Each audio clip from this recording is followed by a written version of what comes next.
sekali waktu itu. Wah, dia angkat tuh barang-barang saya dari itu bilik. Naik saya punya double cab, dulu saya ada Triton. Kalau lu banyak maintenance, saya sudah jual. Dia taruh di belakang. Mungkin cara saya drive terlalu laju atau bagaimana, sampai dia mabuk kereta. Tapi saya anggap betul-betul ini saudara seiman, dia bukan jemaah SIB pun. Dia melayani saya dalam kasih. Kemudian sebab saya banyak buku, orang lain lagi, saudara seiman yang lain lagi bantu saya sampai di Nanaus, angkat kotak-kotak buku itu. Saudara, mari kita melayani satu dengan yang lain dalam kasih. Sebab seluruh hukum Taurat tercakup dalam satu firman, kasihilah sesamamu manusia seperti dirimu sendiri. Kalau pemimpin dunia memahami ayat ini, lenyaplah perang, kan? Seluruh dunia aman damai. Kalau mereka tahu apa itu kasihi sesamamu manusia seperti dirimu sendiri. Saudara, tidak ada orang membenci dirinya sendiri.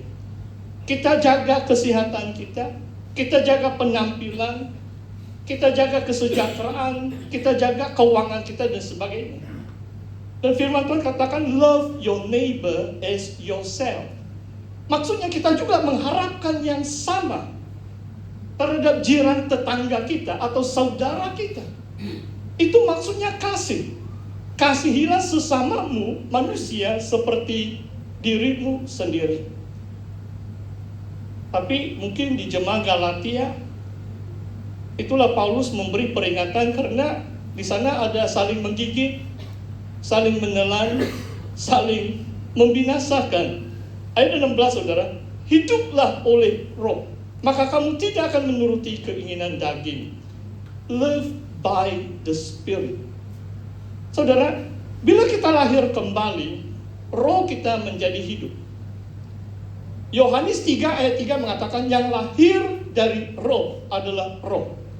He is born of the Spirit is Spirit. Maksudnya roh kita yang hidup sekarang boleh dipimpin oleh roh Allah. Roh Tuhan ada dalam diri kita. Cuma kita perlu hidup oleh roh itu. Roh kita yang sudah hidup kembali itu harus bersandar, mengandalkan roh. Kalau kita bersandar, hidup oleh roh itu, maka kita tidak menuruti keinginan daging. Dan di sini tidak tahu beberapa jenis, sebab keinginan daging itu berlawanan dengan keinginan roh. Selagi kita hidup di dunia ini, ada satu perjuangan, perlawanan. Roh lawan daging, daging lawan roh. Kalau kita memenuhi hawa nafsu ke arah kedagingan, kita akan berdosa. Kalau kita pilih untuk hidup menurut pimpinan roh, kita akan mengatasi keinginan daging itu. Keinginan daging itu apa, saudara? Mari kita lihat ayat 17 dulu. Sehingga kamu setiap kali tidak melakukan apa yang kamu kehendaki. Orang yang hidup dengan keinginan daging tidak mungkin mentaati kehendak Tuhan. You cannot do what you want. Kalau sebab roh suruh berdoa, dibilang nanti dulu itu daging, malas begitu. Roh Tuhan suruh baca firman Tuhan, tidak pala tuh, nanti kena tayang LCD juga. Oh saudara, khotbah saya yang terakhir di gereja yang saya jadi gembala untuk 15 bulan, saya terus terang dengan mereka bahwa dalam hati saya mungkin ada 2/3, dekat 100 orang dewasa hadir pada khotbah saya yang terakhir. Mungkin ada 2/3 yang jarang baca Alkitab. Injil Yohanes mengatakan firman-Mu adalah roh dan hidup. Kalau orang jarang baca Alkitab, tidak mungkin kita menang atas daging. Sebab firman itu adalah roh dan hidup. Kita mengandalkan roh. Bila kita makan secara rohani, kita kuat dalam roh kita. Kita mengalahkan keinginan daging. Firman itu adalah roh dan hidup. Tidak mungkin saudara dapat melakukan kehendak Tuhan kalau saudara tidak menuruti pimpinan roh. Saudara, ayat 19, perbuatan daging itu nyata. Percabulan, kecemaran, hawa nafsu. Ini macam ada beberapa grup kategori. Percabulan, kecemaran, hawa nafsu itu 3 dalam satu kategori. Tidak perlu saya huraikan itu, saudara. Dunia itu penuh dengan itu. Dan sangat sedih, Paulus mengatakan di Efesus, jangan di kalangan orang kudus disebut hal-hal sedemikian.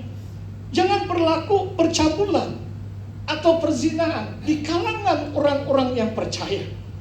Jangan disebut-sebut pun. Sebab kita sudah dipanggil untuk bertobat, menjadi kudus di hadapan Tuhan. Penyembahan berhala, sihir. Hati-hati saudara, supaya kita jauhkan daripada itu. Dan coba kamu lihat kategori yang paling banyak, mungkin 6 jenis. Perseteruan, perselisihan, iri hati, amarah, kepentingan diri, pencitraan, roh pemecah, mungkin 7. Oh, kenapa kategori ini begitu panjang, saudara? Sebab mungkin Paulus tahu seringkali berlaku di tengah-tengah jemaat di Galatia. Orang suka bermusuh, orang suka berselisih, orang cepat iri hati, orang cepat naik marah, orang melakukan untuk kepentingan diri, bukan kepentingan Tuhan Yesus. Dalam surat Filipi, Paulus memuji Timotius. Dia mengatakan sedikit orang yang mencari kepentingan Yesus Kristus. Majority besar manusia mencari kepentingan dirinya sendiri. Wah, saudara, luar biasa. Tadi ada orang sebut juga bangsa saya. Jarang orang tanya saya question yang very direct. Tapi saya balas begini. Ya, mungkin di gereja aliran BM, saya satu orang saja yang pure Chinese. Minta maaf kalau saya silap, sebab saya tidak ada senarai pekerja penuh masa SIB yang terkini. Mungkin banyak sudah ini pure Chinese lah, pastor SIB. Okay. Tapi dulu saya pikir, saya sudah 31 tahun. Tadi pun setelah ditanya, saya berdoa, Tuhan, Engkau bangkitkanlah beberapa pure Chinese. Antaralah mereka di SIB aliran PM, supaya saya tidak rasa terlalu sunyi. Tidak tahu ada amin atau tidak. Saudara, begini saudara. Kalau saya mencari kepentingan diri saudara, mungkin saya masih di New Zealand atau di Singapura. Mungkin New Zealand sangat jauh lah. Di Singapura aman juga, lumayan juga. Saya kembali ke negeri Sabah karena saya pikir itulah kepentingan Yesus Kristus bagi saya. Mentaati kehendak Tuhan untuk mengambil bahagian, terlibat bersama hamba-hamba Tuhan yang lain, membangun gereja bahasa Melayu. Kalau di Singapura saya katakan kepada kawan-kawan, BM saya matilah di sana. 2 kali saya khotbah di gereja bahasa Indonesia. Oh, setiap kali itu bahasa Inggris. Jarang dipakai bahasa Malaysia di Singapura. Saudara, tidak perlu saya huraikan ini, kedengkian dan sebagainya. Kategori yang terakhir, kemabukan dan pesta pora. Hati-hati saudara. Kadang-kadang orang katakan, tidak salah juga minum sikit-sikit. Tapi minum sikit-sikit boleh jadi banyak, jadi mabuk, itu dosa. Hati-hati. Orang katakan, tidak salah juga itu. Kita hanya pergi karaoke, tengok orang menyanyi, tiba-tiba sendiri sudah naik sana menari-nari duniawi. Itu pesta pora. Hati-hati. Jauhkan semua itu saudara. Itu keinginan daging saudara. Dan Paulus mengatakan barang siapa melakukan hal-hal yang demikian, ia tidak dapat bahagian dalam kerajaan surga. Dan firman Tuhan itu cukup terang, cukup jelas. Kalau kita mau masuk kerajaan surga, elakkanlah dari perbuatan yang digerakkan oleh keinginan daging. Wah, ayat 22. Buah roh. Dan saya cek juga 2 kali. Sebab di sini ada 9 buah. Saya pikir, betulkah ini bahasa Yunani? Betul juga. Buah itu singular. Kadang-kadang agak unik, saudara. Mungkin itu cara Paulus mengatakan buah roh itu adalah kasih.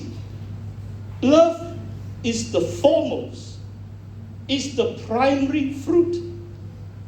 Buah-buah yang lain bergantung kepada kasih itu. Tanpa kasih, semua buah-buah yang lain mungkin tidak begitu relevan. Tadi mengatakan layanilah saudaramu dalam kasih. Jadi saya mendorong saudara dan saudari, minggu ini saudara, lakukan sesuatu secara praktikal terhadap saudara seimanmu. Yang sakit saudara pergi lawan, pergi doakan. Yang perlu bantuan saudara hulurkan bantuan itu. Bukan hanya datang di gereja dan menyanyi kemudian lupa. Haleluya. Saudara, mari kita lihat kasih, sukacita, damai, sejahtera. Wah, sukacita, wah luar biasa. Kitab Nehemia, saya lupa sudah ayat. Ada satu ayat mengatakan sukacita Tuhan adalah kekuatanmu. The joy of the Lord is your strength. Kalau kita mau kuat secara rohani, saudara, kita bersukacita. Saya tidak bermaksud kongsikan apa yang saya sampaikan di bekas gereja saya. Ada jemaah-jemaah yang hadir di sini juga. Kadang-kadang, apalagi ini online, tapi saya mau share juga. Khotbah saya yang terakhir, sebab last sudah peluang kan saya menegurkan. Ini saya baru kali pertama saya kembali ya. Jadi pastor tidak mau terlalu cepat menegur lah. Nanti tidak akan jemput balik. Haleluya. Menyanyi sukacita. Beberapa minggu yang lalu ada satu lagu yang saya suka betul. Kau menungguku. Di antara favorite lah. Memang luar biasa bekas gereja saya. Tim pujian mereka luar biasa. Betul-betul setiap minggu saya rasa zaman Tuhan, sebab hadirat Tuhan sangat kuat melalui pujian. Tapi beberapa minggu yang lalu saya lihat waktu mereka menyanyi lagu itu, kebanyakan backup singer itu macam tidak pandai menyanyi. Jadi minggu yang terakhir saya naik ke pentas, saya katakan, saudara tahu atau tidak, pastor kamu